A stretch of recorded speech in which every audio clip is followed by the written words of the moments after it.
E aí, gente, tudo bom? Meu nome é Miriam, sou professora de História do Colégio Força Máxima e estou aqui com vocês hoje para nós darmos continuidade ao nosso estudo a partir dessas videoaulas. Hoje nós vamos estudar sobre a República Oligárquica. Esse assunto ele faz parte do capítulo 6 de História 1 da segunda série do ensino médio, então peguem o material de vocês para a gente começar aqui a nossa aulinha, beleza? Bom, primeiro vamos falar, antes da gente iniciar de fato a explicação sobre esse módulo, vamos falar sobre esse termo, oligarquia. O que significa oligarquia? Bom, oligarquia significa governo de poucos, ou seja, é uma forma de governo onde um grupo social determina as formas, determina as dinâmicas políticas de todo o resto. Como assim? Um grupo seleto de pessoas que fazem parte de um determinado grupo social é responsável por tomar conta, responsável por criar medidas e dinâmicas políticas para todo o resto, beleza? Então, um grupo de seleto de pessoas, um grupo seleto de indivíduos, que fazem parte de uma classe social específica, que governam, é claro, visando os seus próprios interesses. E que grupo social teria sido esse? Bom, os grandes proprietários de terra. Então, recapitulando, a República Oligárquica possui esse nome porque a sua principal característica foi uma primazia, ou seja, um destaque, certo? Da política dos grandes cafeicultores no Brasil. Ou seja, esse momento da história do Brasil é o momento em que essa galera, essa classe social, os grandes proprietários de terra, em especial os cafeicultores, porque o café era o que mais dava dinheiro nessa época, vão estar conduzindo os rumos da política no Brasil. E nós vamos ver isso se materializando aqui a partir do segmento da nossa aula. E aí coloquei aqui uma saca de café, um pouquinho de café representando a principal característica desse período. Características políticas do período, e aí a gente vai ver de forma geral, tá? De forma geral, quando todos os presidentes que se agruparam nesse momento, desse período da nossa república, quais são as características que nós podemos observar? Bom, hegemonia política das elites agrárias, em especial do café. Como eu falei para vocês, gente, essa oligarquia que significa governo de poucos, quem seriam esses poucos? Os poucos que vão estar dominando a política no Brasil nesse momento, os poucos que vão estar fazendo com que medidas que se beneficiassem, no caso a si próprios, sejam validadas por uma política de âmbito nacional, vão ser os grandes proprietários de terra. Em especial, os grandes proprietários de terra plantadores de café, os cafeicultores, porque nesse momento, no final do século XIX e início do XX, o café representava 56%, aí é um dado que a história mostra pra gente, ou seja, mais que a metade era responsável de suprir essa dinâmica econômica do Brasil, ou seja, o café era o grande produto responsável pela riqueza nacional nesse momento. Além disso, além dessa hegemonia, ou seja, além desse controle da política pelas elites agrárias, em especial as do café, nós vamos ter também o que a gente chama de política do café com leite. O que seria essa política do café com leite? Seria um certo revezamento no poder entre as oligarquias de São Paulo, os partidos políticos, o Partido Político de São Paulo e o Partido Político de Minas Gerais, ocupando o âmbito federal, ou seja, ocupando a presidência. Repare que eu coloquei aqui entre aspas, porque hoje em dia cada vez mais historiadores problematizam essa dinâmica, beleza? Por muitos e muitos anos foi ensinado nas escolas sobre essa política do café com leite, dizendo que, como a gente tinha a hegemonia das elites agrárias nesse cenário político, em especial as do café, nós vamos ter aí como grandes protagonistas da política nesse momento, São Paulo e Minas Gerais. São Paulo, por ser o principal estado exportador de café, vamos lembrar que é em São Paulo que se localiza o Oeste Paulista, o principal foco de plantação de café no Brasil, beleza? E Minas Gerais pelo seu grande curral eleitoral. Além de Minas Gerais também ser uma grande exportadora de café, Minas Gerais vai ter um grande público votante, ou seja, Minas Gerais vai ser um estado bem populoso que vai decidir diversas eleições. Então ele vai ganhar um grande destaque na política por isso. Então São Paulo tinha um poder político muito forte por ser um grande exportador de café, e Minas Gerais tinha um poder político muito forte por ser um grande curral eleitoral, ou seja, um estado que contava com um grande número de pessoas votantes, um estado que muitas das vezes decidia, né, quem seria o próximo presidente da República só pelo tamanho do seu curral eleitoral, só pelo tamanho de pessoas, de votantes, que era enorme em Minas Gerais. Lembrando que nesse momento não é obrigatório votar, tá, gente? Então vamos lá.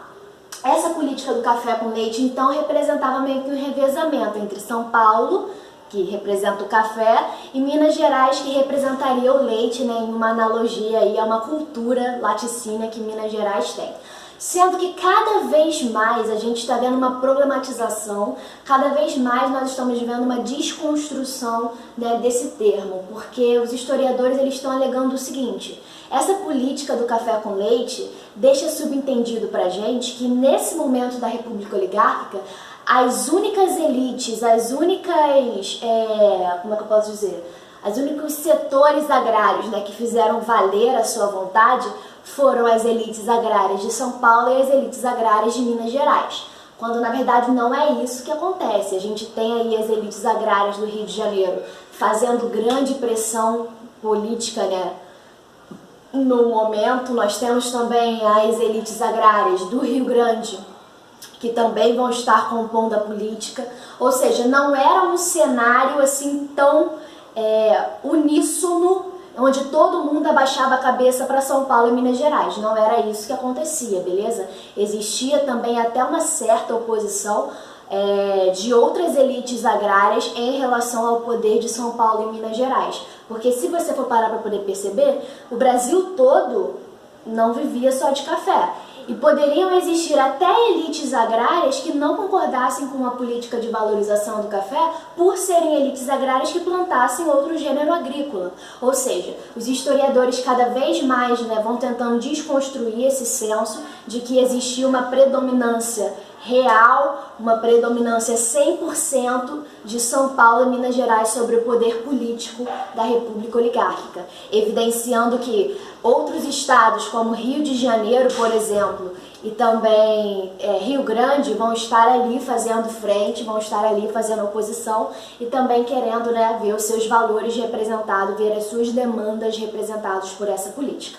Então, sabendo-se dessa política do café com leite, tenha em mente o seguinte: São Paulo e Minas Gerais tinham grandes poderes decisórios durante esse período da República Oligárquica. De forma geral, a gente pode apontar as elites agrárias desses dois estados como as mais fortes, sendo que a gente não pode, em momento algum, desconsiderar as elites agrárias de outros estados, até porque os presidentes nesse momento não vinham só de São Paulo e Minas Gerais. Nós tínhamos também presidentes que vinham do Rio de Janeiro, presidentes que vinham do Rio Grande e assim sucessivamente, tá?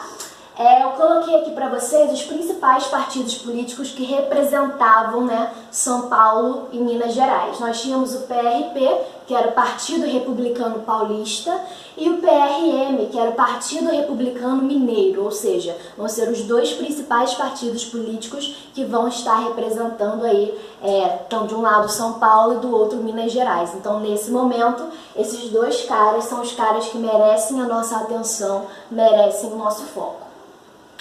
Política dos governadores. Bom, gente, faz sentido eu falar para vocês que são esses caras que estão no poder, são essas elites agrárias que estão no poder fazendo valer as suas vontades, se a gente não pensar em um esquema de voto para poder colocar esses caras lá? Ou de um esquema de voto para poder ajudar esses caras a terem governabilidade?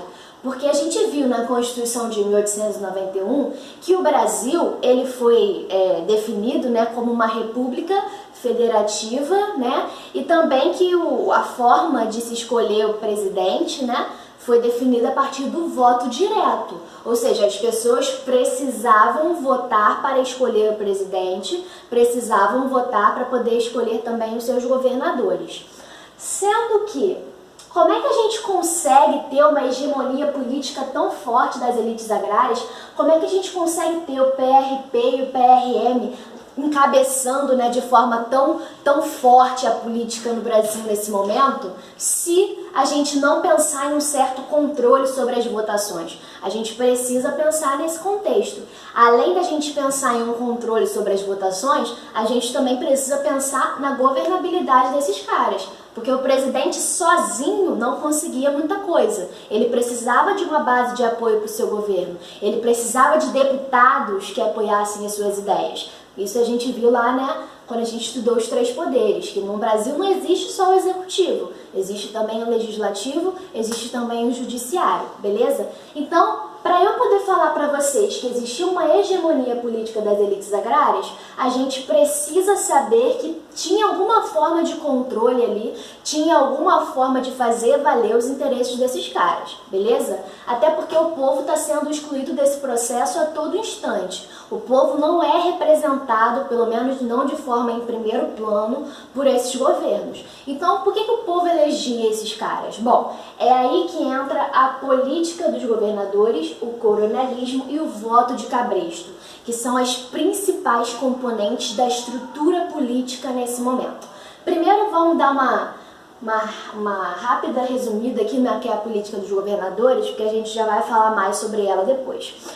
A política dos governadores, gente, era uma espécie de acordo, era uma espécie de tratado, tá bom? Entre a esfera federal, ou seja, entre o presidente, e os governadores, ou seja, um acordo entre a esfera federal e a esfera estadual, beleza? Como é que isso acontecia então? Bom, quando um presidente era eleito, seja ele do PRP ou do PRM ou de qual partido fosse, seja ele de qual elite agrária ele representasse, ele precisava de uma bancada de apoio para que seu governo tivesse o que a gente chama de governabilidade. Não adianta o presidente querer tomar medidas, não adianta o presidente querer criar, né, dinâmicas e essas dinâmicas serem vetadas pelo Congresso. A gente precisava de um Congresso que apoiasse a política desse presidente para que esse presidente tivesse a liberdade de fazer o que ele queria, né? Para que ele pudesse confirmar as expectativas que tinham sobre o seu governo, as expectativas, no caso, das elites agrárias. Então, como é que isso vai funcionar, Miriam? Bom, o presidente fazia um acordo com os governadores, pegava e falava assim para os governadores, ó, eu preciso que vocês me ajudem a eleger deputados favoráveis ao meu governo. Ou seja, basicamente, eu preciso que vocês me ajudem a eleger um congresso que aprove as minhas ideias. Um congresso que não seja resistente ao meu governo. E em troca, esse presidente dava uma certa liberdade, uma certa autonomia para esses estados. Então a dinâmica funcionava dentro desse acordo entre federal e estadual. O federal precisava que o estadual ajudasse a eleger uma bancada de apoio no Congresso e o estadual, em troca, recebia autonomia, finanças, regalias de forma geral. Beleza? Mas nós já vamos entender melhor essas políticas dos governadores. E o coronelismo e o voto de cabresto? Bom, como eu disse para vocês, essa dinâmica funcionava a partir de um acordo onde o presidente pedia ajuda aos estados para eleger uma base de apoio ao seu governo. Sendo que não ia ser o governador, né, não ia ser o presidente do estado, como era chamado o governador naquele momento, que ia ir nas ruas fazendo campanha para o presidente, fazendo campanha para que esse presidente, né, tenha ali a sua base de apoio confirmada. Ou seja, o próprio governador precisaria de um outro agente nessa jogada, um agente que estivesse mais próximo das camadas populares. E quem era esse cara? Esse cara era o coronel. Gente, o coronel é uma figura que está aí presente no Brasil desde lá do período regencial, beleza? Só a gente lembrar dessas novelas de época que a gente vê na Globo, Sim a Moça, todas essas novelas que envolvem essa dinâmica mais antiga, essa dinâmica um pouco mais rural, que Principalmente nós vamos ter lá a figura do coronel. Geralmente é um fazendeiro, é um grande proprietário de terra que tem um poder, exerce um poder enorme na comunidade onde vive. Então o governador vai chamar esse cara, vai chamar esse coronel e vai falar: cara, preciso de ajuda para poder eleger uma base de apoio ao governo, né, do nosso presidente. E aí o resto fica ao seu critério. Como é que você vai fazer isso? Não sei, mas eu preciso das pessoas votando nesses candidatos aqui. Como é que o coronel vai fazer essas pessoas votarem nos candidatos que ele quer? Bom, é aí que entra a dinâmica do voto de cabresto. Para quem não sabe o que é cabresto, cabresto é aquele negócio que o cavalo usa, que ele fica meio que condicionado a olhar somente para onde, né, a pessoa que está guiando ele quer que ele olhe, beleza? Então esse voto de cabresto era literalmente o coronel condicionando, né, ou seja, o coronel exercendo influência no voto das pessoas. Como é que essa influência acontecia? Bom, poderia ser uma influência a partir da troca de favores. O coronel poderia oferecer um favor às pessoas, dar dinheiro, dar empregos e assim sucessivamente. Ou poderia ser também, né, um convencimento mais violento, um convencimento mais coercitivo, onde o coronel às vezes poderia usar da força, da violência, né, para poder conseguir conquistar esses votos. Tranquilo, gente? Então essa daqui é a dinâmica de funcionamento da política da República Oligárquica, porque é mediante esse triângulo aqui, política dos governadores, coronelismo e voto do cabresto, que nós vamos ter uma manipulação geral, lembrando que nesse momento o voto é aberto, ou seja, não tem como você esconder em quem você votou. Isso facilitava pra caramba, né, a manipulação dessas eleições, facilitava essa ação do coronel. Então esses três aqui vão ser os pilares que vão assegurar o poder dessas elites agrárias controlando, né, as dinâmicas políticas no Brasil desse momento. Além disso, as questões sociais vão ser sempre consideradas casos de polícia. Em um determinado momento, as pessoas vão começar a ter um sério estranhamento com a República, várias revoltas vão começar a estourar por todo o Brasil, como nós vamos ver no nosso próximo módulo, e essas questões sociais, essas questões de descontentamento em relação à República, vão ser sempre tratadas como caso de polícia. Ou seja, até que ponto nós tínhamos uma democracia nesse momento? Vale aí a nossa reflexão, beleza? Vamos começar a falar aí do nosso primeiro presidente, então, Prudente de Moraes. Bom, o governo do Prudente de Moraes vai ter um caráter transitório. O que significa dizer que é um caráter transitório? Ele vai ser o primeiro presidente civil, é ele que é eleito após a saída de Floriano, e no seu governo a gente vai ter ainda muitos componentes florianistas. Ou seja, nós vamos ter próximos ao governo de Prudente de Moraes muitas pessoas que participaram do governo de Floriano Peixoto. Então a gente diz que é um governo de caráter transitório. Ele já é um presidente civil, mas ele também está bem próximo ali do último governo do Floriano, o que gera uma constante ameaça de que os militares voltem à República no Brasil, beleza?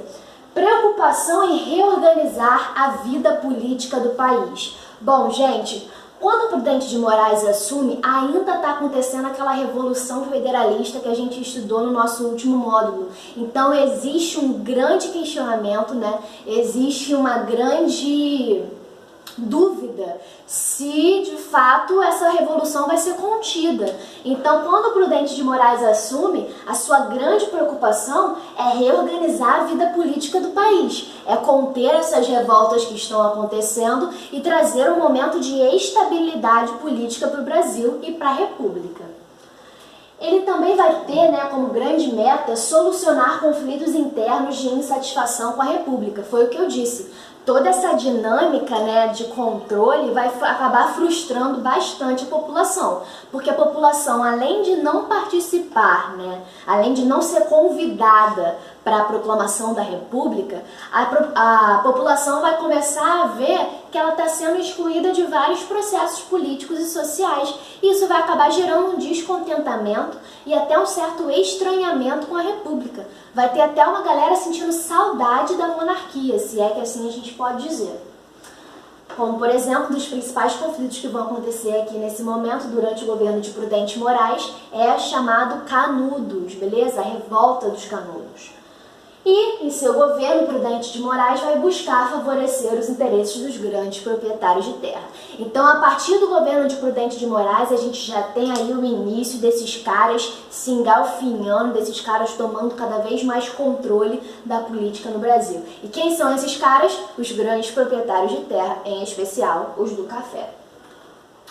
Próximo governo, Campos Salles, vai de 98 até 1902. No governo de Campos Salles, a gente vai ter o auge da hegemonia das oligarquias paulistas. Ou seja, a gente vai ter o auge, das oligarquias políticas cafeeiras, as oligarquias paulistas, de café, que vão estar ali controlando e fazendo o que elas bem querem com a política nesse momento, beleza?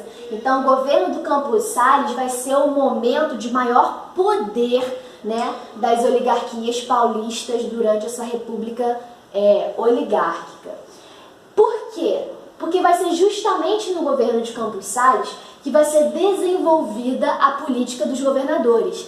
E vai ser nesse momento de desenvolvimento da política dos governadores que nós vamos ter a total legitimação, ou seja, a total organização desses caras no poder. E por quê, gente? Porque a gente vai ter esse acordo aqui, realizado. Só pra gente repetir agora, visualizando, para vocês conseguirem fixar o melhor. O governo federal vai precisar da ajuda do governo estadual para quê? Votos. Votos tanto para eleger uma base de apoio ao seu governo, ou seja, eleger deputados que sejam a favor das suas medidas, que aprovem as suas medidas e que gerem uma governabilidade, como também até mesmo para poder eleger o próprio presidente da República. Os governadores também vão intervir nessa dinâmica de eleição dos presidentes. Então, o governo federal vai precisar da ajuda do governo estadual para que aconteça essa manipulação dos votos. Em troca, ele vai ceder ao governo estadual apoio político e financeiro, ou seja, vai dar autonomia, vai dar apoio político para que os governos estaduais tenham mais liberdades e também vai ceder aquela graninha para os projetos dos estados brasileiros. E só que o governo estadual não consegue fazer isso sozinho, justamente porque eu falei para vocês, não tem como o governador estadual seguir na rua, sair na rua conquistando votos para os presidentes e deputados. Por isso, ele vai contar com a ajuda dos coronéis. Ele precisa o que dos coronéis? Ele precisa de votos. E ele vai dar o que para o coronel em troca? Vai dar verbas e benefícios. Então perceba, gente, é uma troca de favores entre diferentes instâncias do poder. E essa troca de favores consistia como uma maneira de manter essas grandes oligarquias, de manter a dinâmica política dessas oligarquias no Brasil sendo validadas e funcionando, beleza? Isso aqui que vocês estão vendo é a famosa política de governadores. Essa política onde você tem uma necessidade por manipulação de votos e em troca você tem um ceder de apoio político e financeiro, beleza? Então, vai ser justamente no governo de Campos Salles que nós vamos ter o desenvolvimento dessa política dos governadores. E por isso nós vamos ter o auge da hegemonia, ou seja, o auge do domínio e do controle político das oligarquias paulistas durante a República Oligárquica. Só que olha só que contradição, o auge do poder das oligarquias paulistas no Estado brasileiro, ou seja, lá na presidência, vai marcar também o início da crise do café. Por quê? Porque a partir do início do século XX, a partir de 1900, nós vamos ter uma queda abrupta e constante dos preços do produto no mercado nacional. Ou seja, os preços do café lá na Europa vão começar a cair drasticamente. E essa fase vai justamente coincidir com o momento de maior controle das oligarquias políticas, das oligarquias paulistas, sobre a política no Brasil. Ou seja, o momento de maior controle das oligarquias paulistas, gente, tá difícil de sair esse paulista. Então, o momento de maior controle das oligarquias paulistas sobre o cenário político brasileiro vai justamente coincidir com um momento de início da crise do café. E a gente já vai ver quais vão ser os desdobramentos disso. O governo Rodrigues Alves vai ser o governo que vai começar a sentir com mais força a crise, né? Mas ainda é um governo onde você tem uma certa estabilidade garantida. Você vai ter o projeto de modernização do Rio de Janeiro a partir da reforma Pereira Passas, ou seja, Rodrigues Alves vai começar a pensar em como tornar a capital do Brasil, que na época era o Rio de Janeiro, mais atrativa, né? Porque o Rio de Janeiro nessa época era uma cidade muito suja, era uma cidade conhecida por suas doenças, pela sua sujeira, e o Rodrigues Alves vai se preocupar em modificar, né, toda essa visão que se tinha sobre o Rio de Janeiro lá fora, porque se hoje a gente tem o Rio de Janeiro considerado como uma cidade tropical, como uma cidade turística, saiba que essa sementinha começou a ser planejada aqui, a partir da reforma Pereira Passos, que vai ser um projeto de modernização da cidade do Rio de Janeiro, um processo de alargamento das ruas, um processo de derrubada dos cortiços, que eram as casas onde os antigos escravos, né, alforriados moravam, hotéis, né, aqueles casas de habitação coletiva, você tinha, sei lá, 30 pessoas dormindo no mesmo quarto, e esses prédios vão começar a ser demolidos e dar espaço a prédios luxuosos, prédios bonitos, prédios elegantes, muito inspirados inclusive em Paris. Então essa reforma Pereira Passos, esse projeto de modernização do Rio de Janeiro, vai ser muito inspirado em tornar o Rio de Janeiro como se fosse uma Paris tropical, ou seja, uma cidade com a elegância de Paris, né? Só que uma cidade tropical, uma cidade que remetesse à praia, remetesse ao calor, remetesse a esse clima dos trópicos.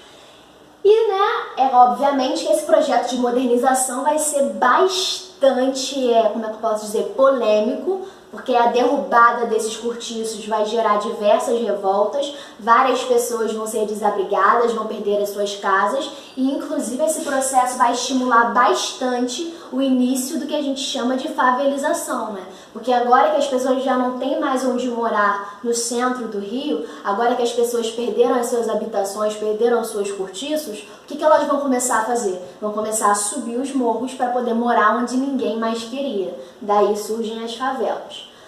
Além disso, além dessa política de modernização, Rodrigues Alves vai implantar uma política de saneamento básico da capital. Ele vai se preocupar em tornar a capital do Rio de Janeiro bonita, mas também tornar a capital do Rio de Janeiro limpa, beleza? Porque o Rio de Janeiro era conhecido como uma cidade suja e uma cidade de doenças. Nós tínhamos várias doenças aqui no Rio de Janeiro que eram comuns, como por exemplo a febre amarela e a varíola, que assolavam a população e causavam um terror lá fora. Ninguém queria vir aqui no Rio de Janeiro porque as pessoas tinham medo de contrair essas doenças, beleza? Essa política de saneamento vai ser conduzida, né, pelo grande Oswaldo Cruz, né?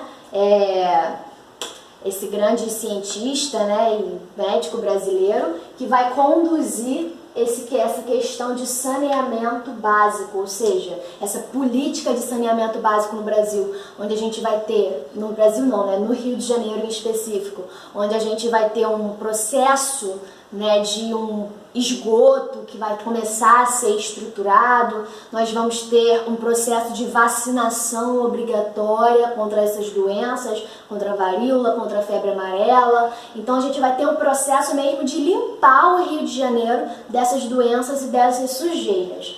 Só que essa vacinação obrigatória, que vai ser imposta principalmente para poder erradicar a varíola no Rio de Janeiro, vai gerar uma polêmica muito forte, porque as pessoas vão ter medo da vacina. Imagina o seguinte, militares, né, porque a vacina era dada, né, principalmente por essas forças armadas, arrombando cortiços, arrombando casas e querendo aplicar essas vacinas à força. Bom, isso vai gerar, né, uma situação de medo, isso vai gerar uma situação de caos político, e isso a gente vai estudar na nossa próxima aula, esse episódio da República Oligárquica, que vai se chamar de Revolta da Vacina. Vai ser também no governo de Rodrigues Alves que vai acontecer o apogeu do ciclo da borracha. Nós vimos na nossa última aula de História 2 que a segunda revolução industrial estava acontecendo e ela estava se expandindo pelo mundo. Agora ela não estava só na Inglaterra não, ela estava indo para vários outros lugares, como a América, o Japão e outros países europeus. Bom, a borracha vai ser um componente muito importante para essa industrialização e por isso o Brasil vai começar a exportar bastante borracha, beleza? Vai ser um mercado no Brasil que vai crescer de forma muito rápida, da mesma forma como ele vai acabar de forma muito rápida. Nós vamos ter aí mais ou menos meio século, 50 anos de ciclo da borracha. Inclusive vai ser nesse momento que o Brasil vai fazer a grande aquisição de comprar o Acre, porque o Acre ele era uma fonte, né, de produção muito forte de borracha. E o Brasil, para poder aumentar a sua exportação de borracha, vai fazer aí a aquisição do Acre. Governo de Afonso Pena. Bom, vai ser no governo de Afonso Pena que a crise do café ela vai ser sentida. A crise do café que tinha começado a dar seus sinais desde lá de 1900, desde o início do século XX, vai ser sentida com força no governo de Afonso Pena. Por isso, os governadores do estado de São Paulo, Rio de Janeiro e Minas Gerais, grandes estados exportadores de café, vão se reunir no que a gente chama Convênio de Taubaté, que é uma reunião que vai acontecer na cidade de São Paulo, né, chamada de Taubaté, onde esses caras vão começar a refletir sobre uma política de valorização do café. Como o Estado, no caso o âmbito estadual, poderia intervir, né, para que o Brasil não entrasse em crise por conta dessa baixa dos preços do café lá fora.